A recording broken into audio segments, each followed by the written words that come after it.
My next guest is a man of many talents. He is the host of the popular MMA platform called Comments from the Peanut Gallery. He is also a radio host for the show called the MMA Plug, and he is also an MMA commentator. His name's Jordan Kurtz, and he joins me today from Denver. Jordan, welcome to the program. Thank you so much for having me. It's been a pleasure getting to watch you grow throughout the space too, as well, throughout the years. So it's been a long time coming for us to formally connect on one of these things here.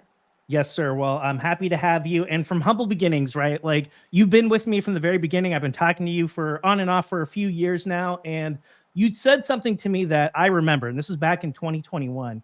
And we were chatting back and forth. And you were just like, yo, like, this is kind of like how I started and what my life looked like. And I was like, oh shit, like that's exactly like what I'm going through like right now. I'm trying to figure out all this stuff. And I'm curious, like, can you elaborate on that for people who don't know you? Like, you really started everything that you've built up from the grassroots up, and it's a pretty incredible story. And I was hoping you could share with the good people out there what that story is. Yeah, absolutely. When I first started this thing, it was kind of a lifeline. I was not in the greatest of spots in life, just was unhappy with job and, I had a good job and all that sort of thing, was in a good position, good benefits, all that sort of thing, but just didn't really have a ton of fulfillment. And I would always I always have been an MMA fan. Like since I was young, I've loved the sport. I've loved everything about fighting, and I would have watch parties with my friends and some of my coworkers, so on and so forth, for pay-per-views and whatnot. Especially, a lot easier to get a few of your buddies to come and chip in and spend, only a few bucks as opposed to paying for the whole pay-per-view yourself.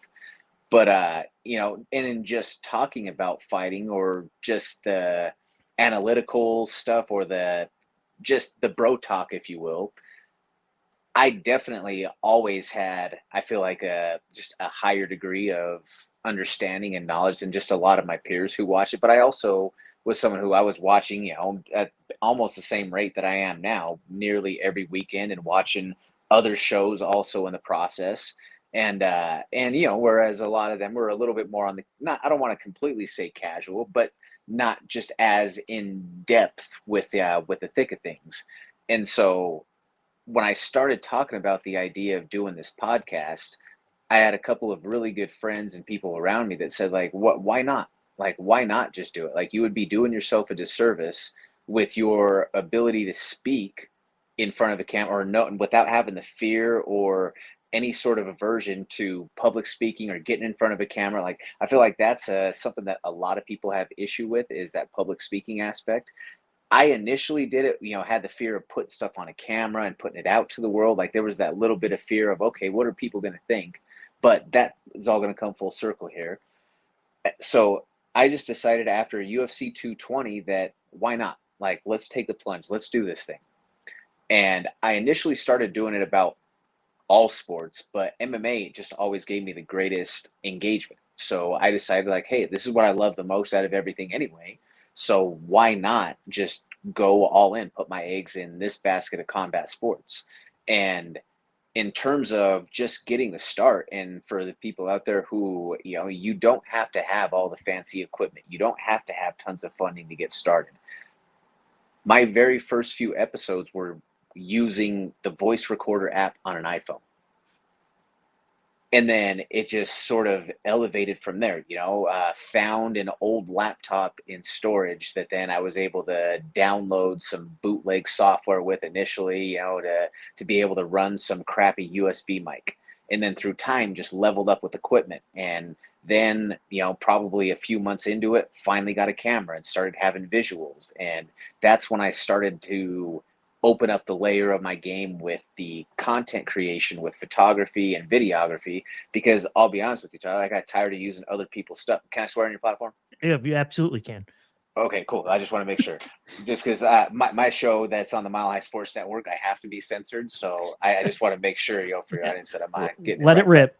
But yeah, so, there's just, started off, the first visuals were just with an old GoPro that I got, for a cheap or discounted price. It wasn't the newest up-to-date one or anything, but it was visuals. But then I needed stuff to be able to kind of supplement the podcast and the actual, like, dialogue and talking about the game or doing stuff with the fighters that I was working with. And I just got tired of using other people's shit.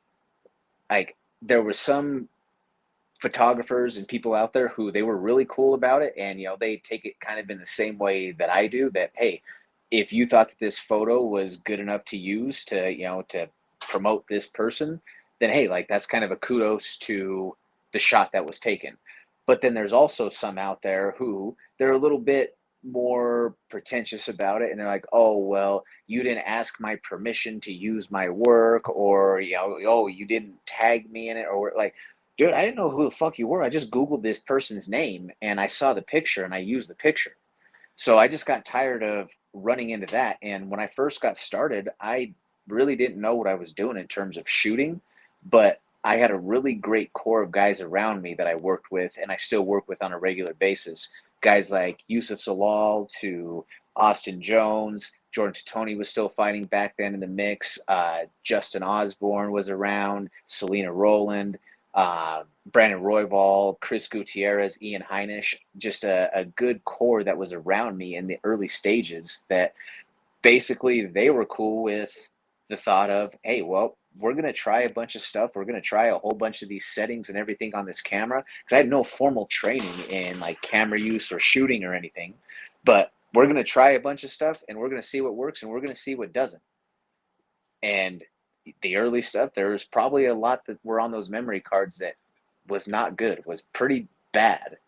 But it took all of those failures and it took all of those reps and opportunities with each different athlete to kind of figure out what is the best way to capture this, to tell their story, and to be able to encapsulate what it is to be the martial artist who is on this journey, And yeah, so that's kind of where the initial blow up went, to getting to all of having the content along with the visuals for the podcast, which then opened up the opportunity once COVID came along for the MMA Plug to start up.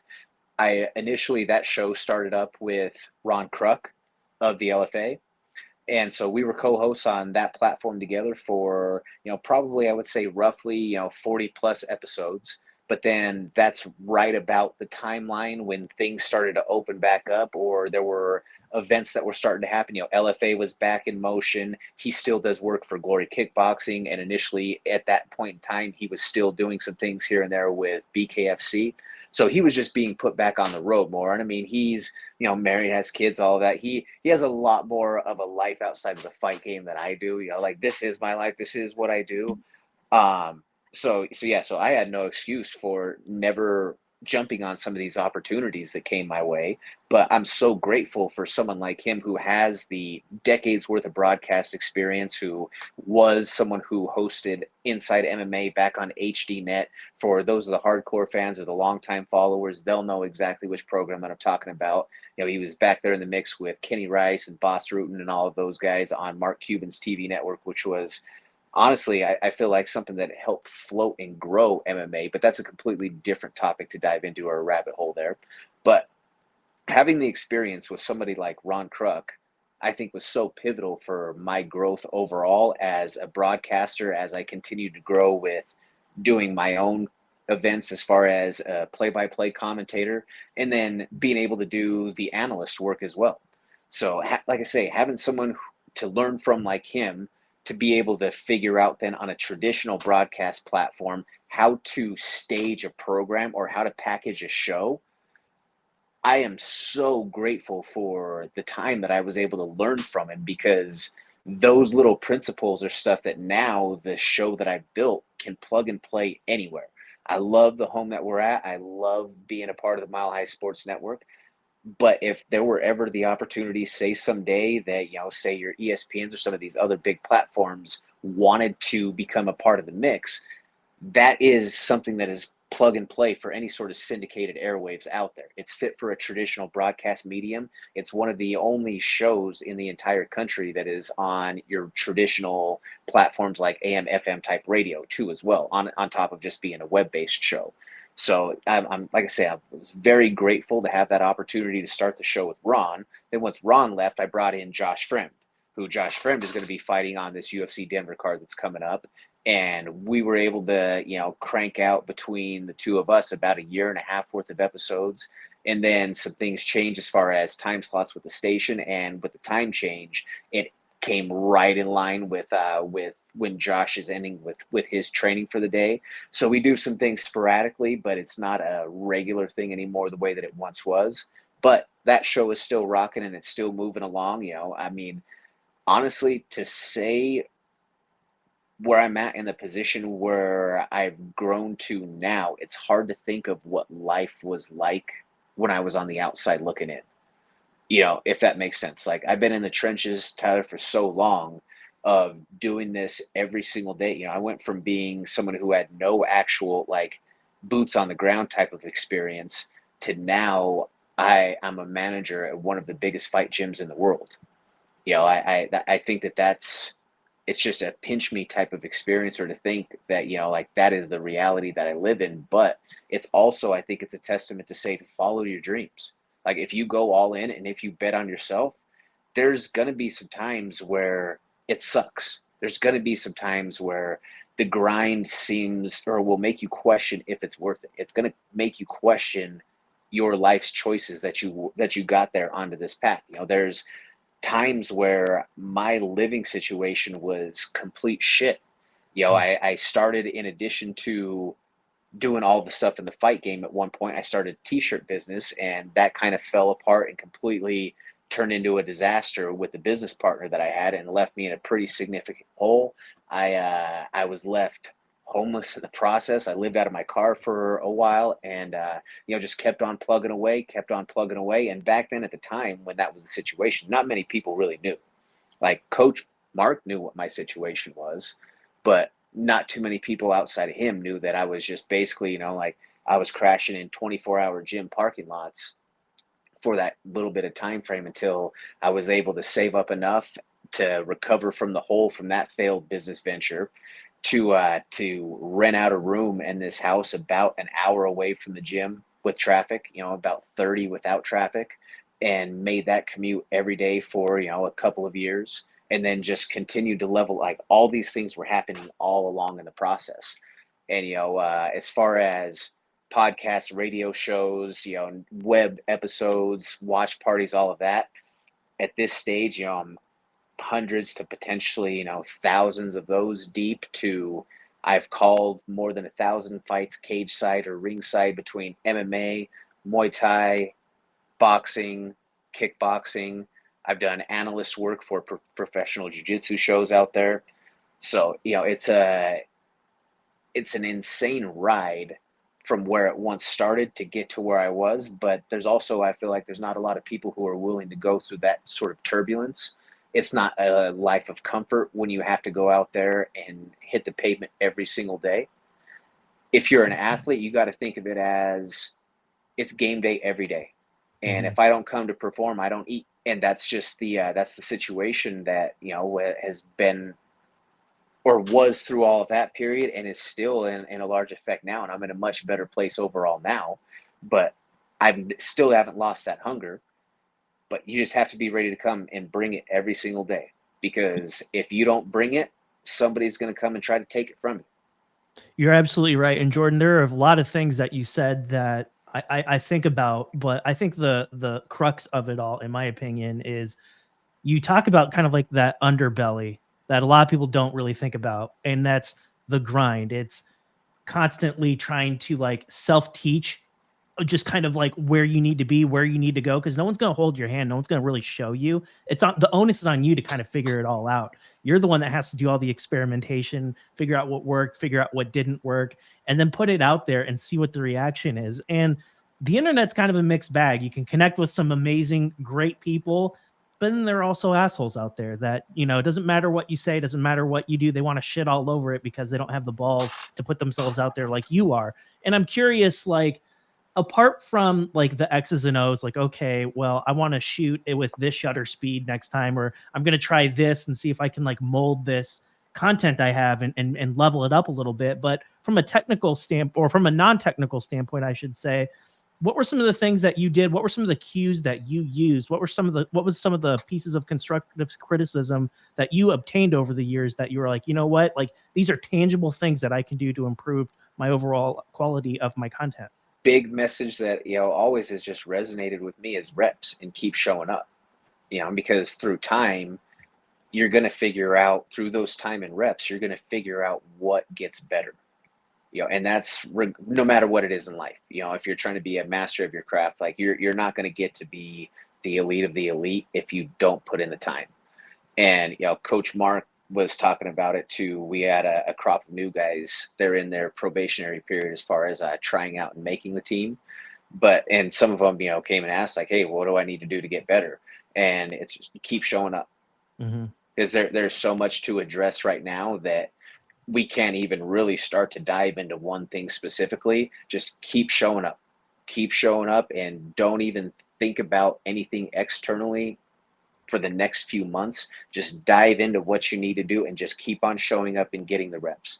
And especially early on, you can't stress about being too completely, technical or specific about some things, because and if you're someone who gets anxious about it, or you start having that sort of that fear of the failure, then that might start to eat you alive. Like there's at times where I feel like you just have to put it out, and you have to take the criticism if it's bad, or take the lack of engagement or the insights as, hey, this maybe wasn't the best thing. But you're never going to learn what your style is until you start trying to put some stuff out there.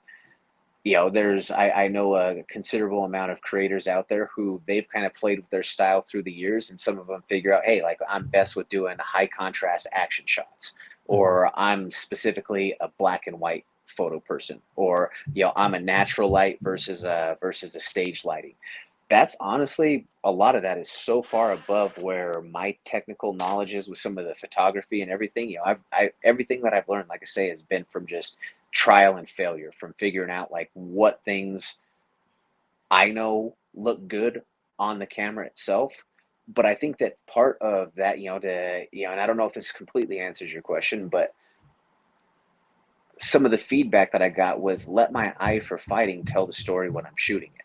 Like I already understand in a large capacity what's going on as far as the story that's being told from the actual X's and O's and the technical aspect of the fight game.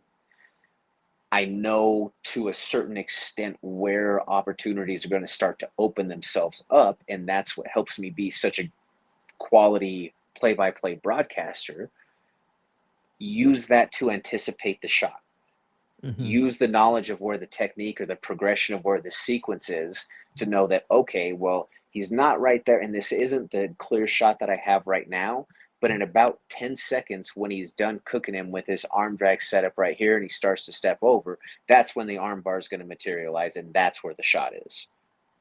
Use the knowledge of the actual X's and O's of the fight game to help you be a better storyteller behind the lens.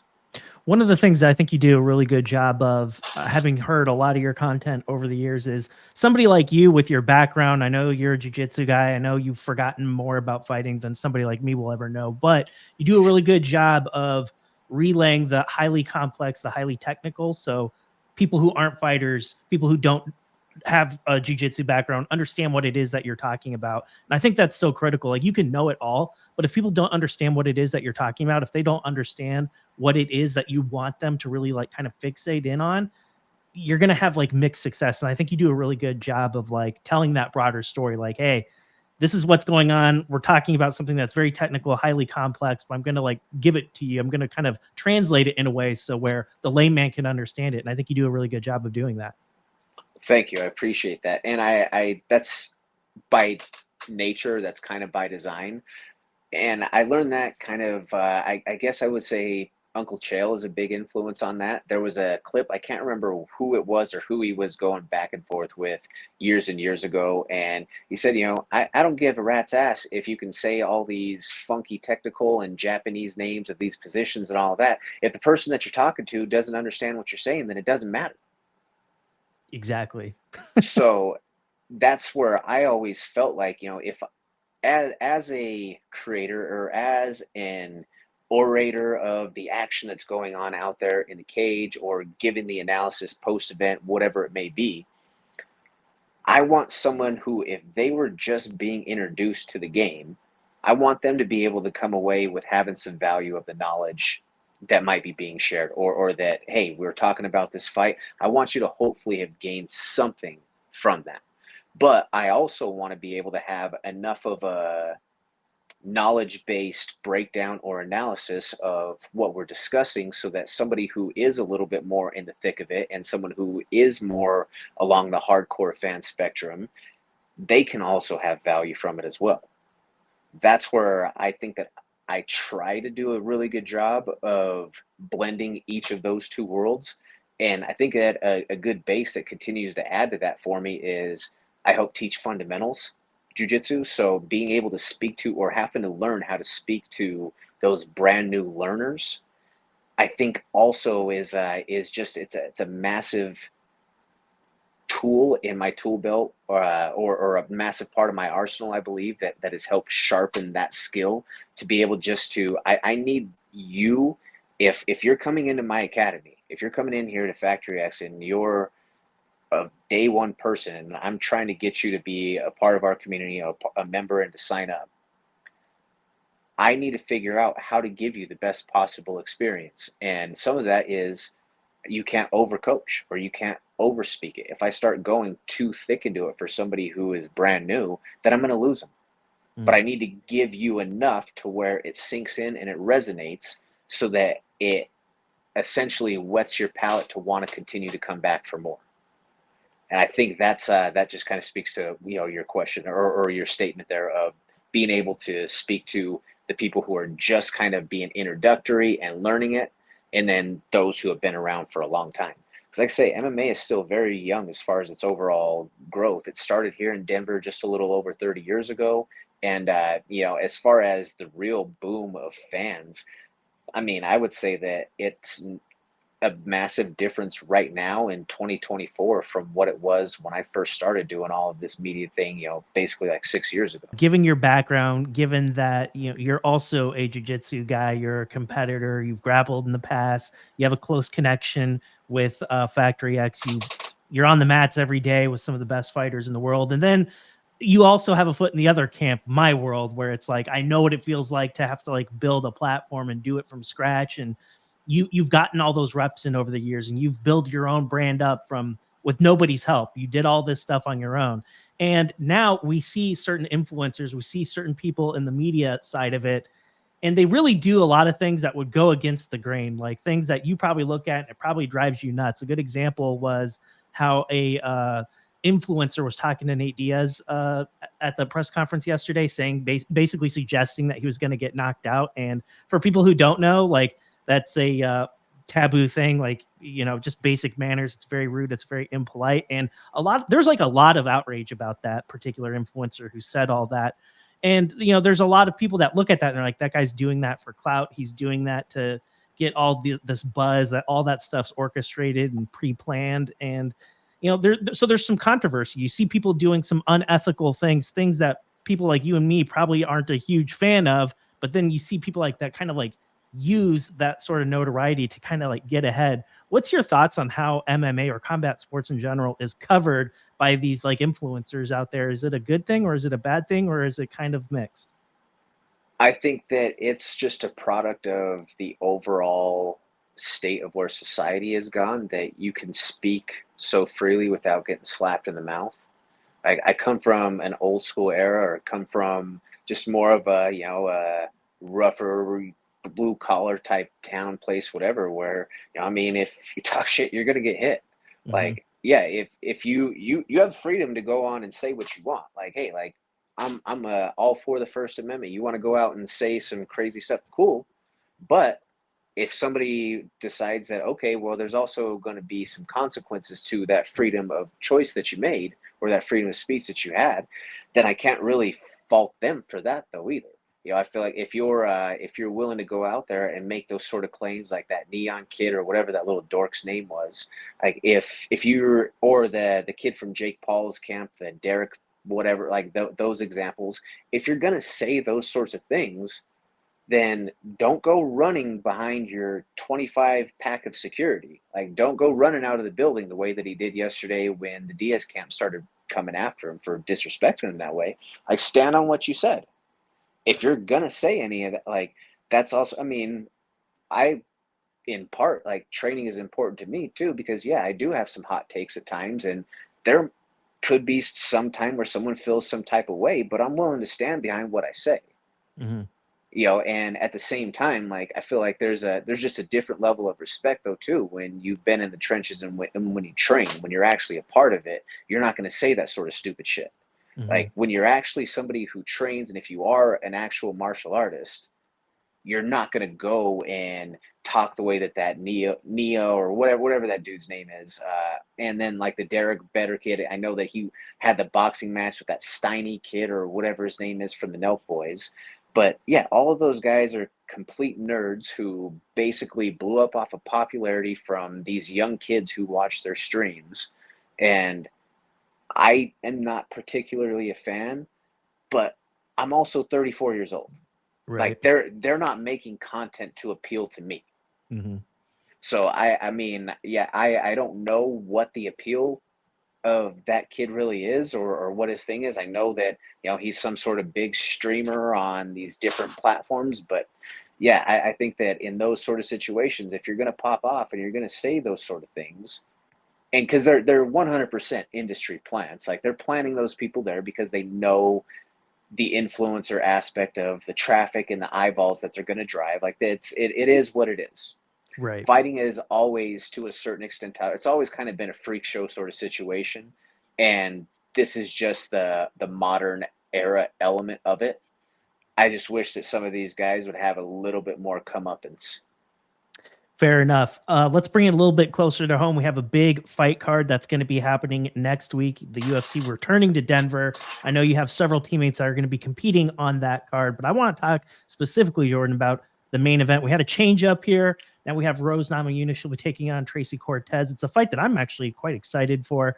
Tell me, like, what do you see when you see these two flyweights come meet in the cage? We have Rose Namajunas. We know who she is. Obviously, the former UFC strawweight champion, and then Tracy Cortez, a gifted wrestler, a gifted grappler on the come up, was supposed to fight Miranda Maverick. That ain't going to happen now. These two gals are going to be meeting in the main event. What do you think about that? And how do you see that fight going down? I think it's just going to be a question of how quickly Tracy can acclimate to the altitude. I know that she's been out here for the last few days at least, in preparation for that card. But I also, I think that, and I spoke to Rose. Rose was on my show about a week and a half ago, somewhere around in there for this promoting it, and it was before the opponent change that came along. Rose is a tremendous fighter, but I also think that Rose is a different fighter at 125 than she is at 115. I Mm. think that at 115, Rose is the GOAT. She's the best 115-pound fighter that the UFC has ever had. You could make the argument that, Joanna is in there based off of her title defenses, so on and so forth. But when you say that, the two people who you could make the argument in the 115-pound division, it would be either Joanna or Weili, and Doug Rose is undefeated against him. So that to me, like I say, like, she is the greatest ever at 115 pounds, but she's not a very large woman, and I don't know, she just doesn't have the same. Maybe it's just the same fluidity, or maybe it's just the same swift in and out movement. She still moves very poetically. Her footwork is beautiful. The way that she boxes and mixes things up, it's absolutely a work of art. Like, when you talk about somebody who is an artist with their fighting, that is Thug Rose Namajunas. But we also haven't seen that same Rose in the last couple of fights, which I think is fair to say. But her being back home, this being in her backyard, it could produce one of those vintage Rose performances. There is also some obstacles as it relates to fighting at home, especially when you are the feature fighter, when you are at home, you're going to have your phone blowing up all week from everybody. You're going to be pulled in every which direction, promo, media wise, the every which person that you knew from the community, all of that, trying to figure out last minute things, so on and so forth. Which for some, they can shut that out. They switch to the bat phone for the week, and their regular number isn't even touched until after the fight. Some, it's an energy drain. It'll be interesting to see how Rose reacts to all of that as it comes to fight week itself, just because of all of the things that we know about Rose and her approaches and some of the struggles that she's had at times. But there's also some of those moments where you feel like, hey, maybe Rose is a little bit up against it and she has some of her best performances. This is going to be the biggest opportunity for Tracy Cortez in her career. There's no mistake about that. This is a huge jump, even though it is fighting against someone who is only a couple of fights deep at 125. The opportunity to fight that name on this platform in her first main event that way, that could be the opportunity to have a major coming out party for Tracy Cortez. Tracy Cortez is a fighter who she embodies that type of warrior spirit, and she wants to continue to walk forward. And I mean, for reasons that are completely obvious, she's a massive fan favorite. Do you think she'll be successful in taking down Rose? I mean, obviously, I think of Tracy, and I think about somebody who is going to want to pressure her, try to cut the distance, take away Rose's kicks. You don't want to eat one of those. That would be bad news. And it would seem to me that that is her best pathway to victory, is getting a takedown and then maybe a ground and pound finish or catching Rose in a sub. Easier said than done. I know that, but it would seem to me that that would probably be her best path forward in terms of trying to get a chance to win this fight. Do you agree with that, or do you see a different way that she could potentially win? I just feel like whether it's by securing the takedown and getting her all the way to the canvas, I mean that's going to be, it's going to be harder than it looks, because but even if she does get her down to the ground, Rose is pretty solid on the ground. And I know she's been putting in a considerable amount of work with it. One of my old roommates, who she's a complete savage, Celine Haga, who is a well-known fighter in the area and longtime grappler. And I know that they've been doing a lot of training and work in the process. She has a stable of training partners that she's been working with in the last couple of years, especially did ADCC trials, so on and so forth. I think that her grappling, her actual jiu-jitsu, is probably a little bit undervalued, but I think that Tracy's best route to victory is by making it dirty. She's got to make this a grimy fight, and I think that it's going to fall right along the same game plan of what Macy would have probably needed to do, and it's just make Rose uncomfortable. Don't allow her to establish her rhythm, because if you allow Rose to establish a rhythm and she starts to let her game flow, then it is literally violent art that is in motion. She has to pressure her. She has to be in her face. And even if it's just pushing her up against the fence and making her wear that weight throughout the process and just being grimy, mixing in knees to the thigh, little short uppercuts or rabbit punches to the body, elbow here and there, break, quick couple of strikes, reshoot, reestablish the engagement. I think that that's going to be the best route for her. If she can get it all the way to the ground, great. But I think that just making it grimy is going to be how she wins this fight. And Jordan, I would be remiss to not mention this. We also have some huge title fights later on this summer. We have Tom Aspinall, who'll be going up against Curtis Blades. And then, of course, there's Leon Edwards and then Bilal Muhammad. Do you see the belts changing hands in any of those two fights later on this summer? I think Curtis Blades has a good chance. I think that Curtis is I've known Curtis for a few years now. He also trains out of Denver out here. He's a really good guy. And Curtis Blades, he has top tier wrestling for the heavyweight division. I think that there's been plenty of times where he should have been that guy getting the next title shot, but because of his just because of his style, to his maybe the interactions that he's had with Dana at times, hasn't played in his favor for him getting that next title shot. But the heavyweight division right now, I believe, is at the weakest state that it's been potentially ever. And if you have that top tier wrestling, you're going to be in the thick of it with just about anybody. The biggest thing that I feel like he has to worry about is he just can't get clipped in the process. As long as he can avoid getting clipped, and he's gotten way better in his striking and putting tools into that part of his game throughout the last few years. but he's still by no means a striking first type of fighter, in my opinion. I think that he needs to really attack the wrestling, and let's see how Tom does when he's tired. Let's see when Tom is no longer the bully, what he can do. What does Tom do once maybe he gets up a couple of times, but you keep on putting it in his head that, yes, I can take you down and I have the ability to put your back on the canvas at any point. Make him get up a couple of times. Let's see how much his conditioning is. Let's see how well he was prepared to fight this fight in his backyard. Because I think that that's still it's a very winnable fight for Curtis Blades. I know that there's not a lot of people that are giving him a chance, but I think that it's a winnable fight. I also want to use this opportunity for you to talk about somebody from your gym. We know about all the guys that compete in the UFC, but I'm more of a regional MMA guy. You guys have a ton of amazing regional prospects at your gym. Who are a couple that you're looking at right now that you think are very, very close to being called up to fight in the UFC very soon? Bro, it is criminal that Luis Gurule is not in the UFC right now. Like, the fact that he hasn't had a chance to, or hasn't gotten a bid for Contender Series yet, or that he hasn't been just signed outright, is fucking mind-blowing to me, because this kid is just a little murder machine. He's a monster when he goes out there and fights. He is 8-0 at this stage. He has 5 knockouts on his resume, never lost as an amateur.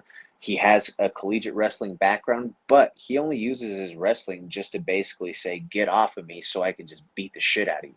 Like, he literally, in his very first fight, I'm sitting there cage side at an LFA show shooting for it, and he's screaming to this kid, give me your soul. Give me your fucking soul, as he's just beating the life out of him. Like, that is a scary, scary human being. Like, he's the human version of a tiny little murderous pit bull. One of the nicest guys you'll ever talk to, too. Yes, one of the best guys away from the. But once you put him in the cage and once you lock him in there, no, it's go time, and that dude is not stopping until he reaches pay dirt. I am going to go ahead and bank that. Wouldn't surprise me if we see him grace the UFC octagon very soon. I think he's certainly talented. He's very, very exciting. And to your point, Jordan, that guy is a killing machine, knockout machine, very scary guy. Looking forward to seeing big things from him very, very soon. Jordan, I appreciate your time this afternoon. This was so much fun. I learned a lot just by hearing you speak this afternoon. What do you need to plug? What do you need to talk about before I let you go? Well, circle back to that little discussion that you had with some of those influencer guys.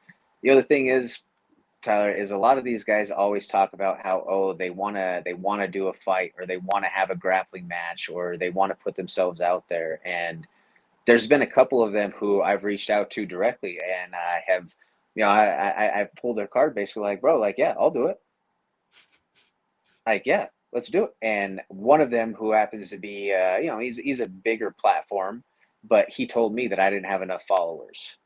So I was like, okay, bro, you don't want the challenge. You want what comes with it. Like, you don't really want the fight, or you don't really want the grind. You want what comes with it. So just circling back to what you said, a lot of these guys out there in that world, they're just definitely, they're chasing the clout. And, I really do live this life. And for any of those guys that would ever be willing to sign the dotted line, like, yeah, anytime, I'll be your Huckleberry. But that's neither here nor there. I just always like to add that some of these guys who have put out these public challenges, well, the challenge has been, I've accepted on many of occasions with some of these guys, but none of them are willing to actually step up to the test, or are willing to put themselves to the test, I guess. Like, I mean, they could get me just as easily as I could get them, but I would like to think it wouldn't be my day. But aside from that, I just want to circle back to that once you had mentioned all of these guys. And what weight would you want to? Which weight would you want to compete at? Well, I usually in jiu-jitsu competitions, they go by 10 pounds. So those I'm at 60 for most of those. But I mean, I could get to 55. Like, that's no problem. Well, then like, you go. Somebody wanted me at 155. Like, I'm not opposed to any of these media or these influencer sort of events or any of that sort of stuff. But like I said, that's a completely different discussion. But I just wanted to kind of hammer home the point that I was picking up or reading between the lines of your disdain for these guys. But I have a lot of those same feelings. I'm not going to try to say, oh, you can't go try to make your living out there. But if you really want to do this, then there are people who are willing to step up to that challenge with you. Well, there we go. And I look forward to having you back before whoever it is that you decide to end up fight one day. We'll have you back on so we can talk about it. What else do you have going on? Do you have any interviews that you're working on? Do you have any other content? Are you going to be calling any events soon? Yes, so I will be there. I'll be there for UFC Denver, covering pretty much the entire fight week proceedings throughout the week. You can give that a follow along throughout the week on milehighsports.com. Any of the interviews to photos and so on and so forth through the fight week proceedings, I'll have all of that uploaded, and that'll be in tandem with them. Also, myself just on Instagram, comments for the Peanut Gallery, will be having content uploaded to that throughout the next week for that show. The week following that, July 21st, I have a Colorado Jiu-Jitsu Club. So it's a really cool concept that I love that we do with that show. I'm an analyst for them, and it's jiu-jitsu in a cage. So it's just basically, it combines two of my favorite things in the world, combines MMA and jiu-jitsu. There's no striking, obviously, but just having that added element of adversity of a cage in the process. It was a show that the idea was spurred from the thought, and Colorado Jiu-Jitsu Club, just, like they were doing these grappling shows in a cage initially prior to One Championship kind of blowing up that platform and doing it. Same sort of concept though, from a macro level for those out there listening and following along. But the idea was birthed out of, I don't know if you remember a few years ago, I think it was at either like a Fight to Win or one of the like Third Coast or something, but on the stage the grapplers fell off and into the crowd. So Stephen Poprocki had the idea of, well, I have a cage, like let's do a show with jiu-jitsu in a cage. And so that's just kind of what started it. And it's 20 some plus shows deep now at this point, and we're going to have a great show coming up in July. There will be a stream for that one, and then also the following week I'll be doing commentary for 5280 Muay Thai. That's a show that I've been a part of for a few years now. It's the only all Muay Thai exclusive show in the state of Colorado. We have a lot of full rules Muay Thai fights that have happened through there, full professional licensed Class A type fighters, all the way up through the rankings. We have the beginners through high level professionals that have competed on those shows. Actually, a fun fact, one of the Jokic brothers was supposed to fight for us a couple of years ago. It was on the show that got canceled for COVID. Oh, that sucks. Yeah. But just to that's kind of what our fight scene is out here in Colorado. It's a beautiful hotbed of talent for all combat sports here in Colorado. Like I say, I mean, my roots are in jiu-jitsu, but I also have a lot of experience with the Muay Thai world, and then naturally MMA. So it's just a great time to be a fight fan out here in Colorado. There are shows almost every week for the next few weeks. So it's a great time to be here. LFA was just here. Those are my shows, or those are my involvements there. And every single week I have my show on the Mile High Sports Network. That's the MMA Plug. We run from 12 to 1 p.m. on Mountain Time. Make sure you check that out. And lastly, it'd be a great opportunity for you to talk about if somebody is in your area and they want more information about potentially training or seeing what's up at Factory X. How do they get a hold of you? Yeah, if you're interested in getting any sort of training in, well, I'll let you come in. You can do a trial class here at Factory X. Whether you want to get in the mix with jiu-jitsu, with Muay Thai, we also have wrestling classes. You can reach out to me directly. That's 720-297-7727. We're right here in Englewood off of Santa Fe and Union, pretty much just north of Bellevue. It's a nice little location right here. We have the largest mat space in the state of Colorado, 10,000 square feet of mat space. Lots of bags, lots of training partners and drilling opportunities. Come through at any point. We'll be happy to have you. Jordan, I appreciate your time this afternoon, sir. And I hope you enjoy the rest of your summer. And I hope you enjoy some of these big fights that are going to be happening very, very soon. Absolutely, man. Thank you so much for the opportunity. It was great to have the time to chat with you.